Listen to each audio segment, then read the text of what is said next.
பால்குண மாதம் என்றழைக்கப்படும் பங்குனி மாத மஹாத்மியத்தின் முதல் அத்தியாயமான முதலாம் நாள் கதை இனிதே துவங்குகிறது. நமது வேத நாள்காட்டியின்படி இது ஆண்டின் கடைசி மாதமாக கருதப்படுகிறது. சைத்ரா அதன் அடுத்து வருவது.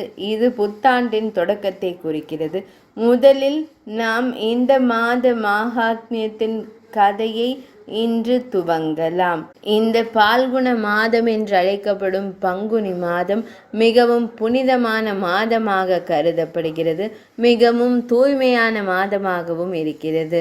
இந்த பால்குண மாதத்தில் நமது பக்தியையும் ஆன்மீகத்தையும் வலுப்படுத்த நமது அன்றாட ஆன்மீக நடைமுறைகளை உறுதியுடனும் ஒழுங்குடனும் தொடர விரும்புகிறோம்.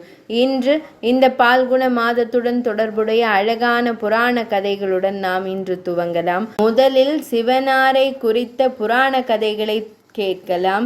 இன்று முதல் இந்த பால்குண மாதத்தின் கதைகளை, அதாவது பங்குனி மாதத்தின் கதைகளை நாம் செவிமடுக்கலாம். இந்த கதைகளை ஒவ்வொரு நாளும் ஆரம்பம் முதல் இறுதி வரை புண்ணியத்தை பெறலாம். இவை கற்பனை கதைகள் அல்ல, மாறாக மனித வாழ்க்கையின் இறுதி இலக்கை குறித்து உண்மையிலேயே நமக்கு கூறும் நமது வேதங்கள், வேத நூல்கள் மற்றும் புராணங்களிலிருந்து வரும் வரலாறுகள். எனவே இந்த பால்குண மாதமான பங்குனி மாதத்தின் கதைகளுடன் இன்று துவங்கலாம். இன்றைய கதையினை தொடங்குவோம். யாருடைய கட்டளைப்படி பிரம்மதேவர் இந்த உலகினை சிருஷ்டித்து பிரபஞ்சத்தையும் காலருத்ர என்ற பெயரை எடுத்து இந்த பிரபஞ்சத்தை நிலை நிறுத்துகிறாரோ அந்த விஷ்ணு பகவான் பினாகத்தை ஏந்திய சங்கரருக்கு வணக்கம் தெரிவிக்கிறார். அனைத்து தீர்த்தங்களிலும் சிறந்ததாகவும் அனைத்து திருத்தலங்களிலும் சிறந்ததாகவும் கருதப்படுகிறது. நைமிசாரண்யம் என்று அழைக்கப்படும் தீர்த்தமாகும். பண்டைய காலங்களில் சபனக் என்ற துறவி அங்கு ஒரு யாகம் செய்து கொண்டிருந்தார். அது நீண்ட காலம் தொடர இருந்தது. அந்த யாகத்தில் காணப்பட்ட அனைத்து பெரிய முனிவர்களும் அனைவரிடமும் சமமான உணர்வுகளை கொண்டிருந்தனர். ஒரு நாள் அந்த பெரிய முனிவர்களை காண வேண்டும் என்ற ஆவலால் ஈர்க்கப்பட்டு பெரிய துறவி வியாசரின் சீடரான ரோமஹர்ஷ ரிஷி அங்கு வந்தார்.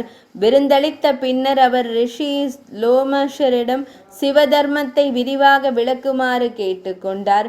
இவ்வாறு சிவனாரின் உயர்ந்த மற்றும் அழகான மகத்துவத்தை குறித்த தனது விளக்கத்தை அவர் இவ்வாறு தொடங்கினார். ரோமஹர்ஷ ரிஷி கூறினார், 18 புராணங்கள் பரம புருஷரான சிவபெருமானின் மகிமைகளை பாடுகின்றன. சிவனின் மகத்துவத்தை யாராலும் முழுமையாக விவரிக்க இயலாது. இந்த 2 எழுத்து சிவநாமத்தை உச்சரிப்பவர்கள் சொர்க்கத்தையும் முக்தியையும் அடைவார்கள். அதில் எந்த ஐயமும் இல்லை. கடவுள்களின் பாதுகாவலரும் அனைத்தையும் ஆட்சி செய்பவருமான மகாதேவர் மிகவும் தாராள மனப்பான்மை கொண்டவர். அவர் எல்லாவற்றையும் மற்றவர்களுக்கு கொடுத்துள்ளார். எனவே அவர் சர்பா அல்லது ஷர்பா என்று அழைக்கப்படுகிறார். எப்போதும் நன்மை பயக்கும் சிவனை வழிபடுபவர்கள் பாக்யவான்கள். மற்றவர்களை பாதுகாக்க விஷமருந்தியவர்கள், தக்ஷனின் யாகத்தை அழித்தவர்கள், காலத்தை எரித்தவர்கள், மன்னர் ஸ்வேத்தை சிக்கலிலிருந்து மீட்டவர்கள். அந்த மகாதேவரின் மகிமையை யார்தான் விவரிக்க இயலும்? முனிவரே, சிவனார் எப்படி விஷத்தை உட்கொண்டார், தக்ஷனின் யாகம் எவ்வாறு அழிக்கப்பட்டது என்பது குறித்த அனைத்தையும் எனக்கு கூறுங்கள். அதை கேட்க நாங்கள் ஆவலாக உள்ளோம். பின்னர் ரோமஹர்ஷ மகரிஷி கூறினார், பிராமணர்களே, இது பண்டைய காலங்களிலிருந்து வந்த கதை. பிரஜாபதி தக்ஷர் பிரம்மதேவரின் கட்டளைப்படி தனது மகள் சத்தி தேவியை மகா சிவனாருடன் திருமணம் செய்து வைத்தார். ஒரு நாள் தக்ஷர் தனது விருப்பப்படி அலைந்து திரிந்து நைமிசாரண்யத்திற்கு வந்தார். அவர் பிரஜாபதி. அப்படியானால் அவர் எப்படி தன்னை இப்படி அவமதிக்க முடியும்? அவர் உடனடியாக சிவனாரின் மீது கடுமையான சாபங்களை பொழியத் தொடங்கினார். அவர் பேய்கள் மற்றும் ஆவிகளின் கடவுள். எப்போதும் பேய்கள் மற்றும் காட்டேரிகளால் சூழப்பட்டவர். ஆனால் அவர் தன்னை பெரியவராக கருதுகிறார். எனவே இன்று நான் அவரை சபிக்க தயாராக இருக்கிறேன். சிறந்த பிராமணர்களே, நான் கூறுவதை கேட்டு என் வார்த்தைகளை பின்பற்றுங்கள். இன்று முதல் இந்த ருத்ரனை அனைத்து யாகங்களிலிருந்தும் விரட்டி அடிக்கிறேன். தக்ஷனின் இத்தகைய கடுமையான வார்த்தைகளை கேட்ட நந்தி தேவர் மிகவும் கோபமடைந்தார். அவர் என் ஆண்டவரான மகேஸ்வரர் யாகத்தின் பாகத்தை இழந்து விட்டார். துஷ்டனே, யாகங்கள், தானம், தவம் மற்றும் பல்வேறு புனித யாத்திரை தலங்களை புனிதப்படுத்தும் சிவபெருமானையே நீ சபித்து விட்டாய். முட்டாள் தக்ஷனே, சிவபெருமான் ஒரு பகுதியாக இல்லாத எந்த யாகமும் அர்த்தமற்றதாகிவிடும். முட்டாளே, இந்த முழு பிரபஞ்சத்தையும் பாதுகாத்த அந்த யாகத்தை பாதுகாப்பாயாக. நந்தியின் இத்தகைய வார்த்தைகளை கேட்டு சிவனார் நந்தியிடம் கூறினார், பெரிய முனிவரே, நீங்கள் ஒருபோதும் பிராமணர்கள் மீது கோபப்படலாகாது. நான் யக்ஞம் செய்யும் முறை மற்றும் ஆச்சாரியர், நான் முழு யக்ஞத்தின் பாகமும். எனவே நான் எப்போதும் யக்ஞத்தில் ஈடுபட்டுள்ளேன். எனக்கு எந்த சாபத்தையும் கொடுத்து யாரும் என்னை யக்ஞத்திலிருந்து விலக்க இயலாது. இந்த வழியில் எங்கும் நிறைந்திருப்பதால் நான் யாருக்கும் உள்ளே இல்லை. நான் எந்த வரம்புக்கும் கட்டுப்படவில்லை. இந்த கண்ணோட்டத்தில் காணும் போது நான் எப்போதும் எல்லா யக்ஞங்களுக்கும் வெளியே இருக்கிறேன். இந்த விதத்தில் சங்கரரால் விளக்கப்பட்டதால் மகா துறவியான நந்தி தேவர் ஞானத்தில் தஞ்சம் புகுந்தார்.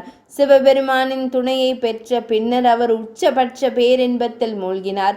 மறுபுறம் முனிவர்களால் சூழப்பட்ட தக்ஷன் மிகவும் கோபமடைந்து தனது இடத்திற்கு சென்றார்.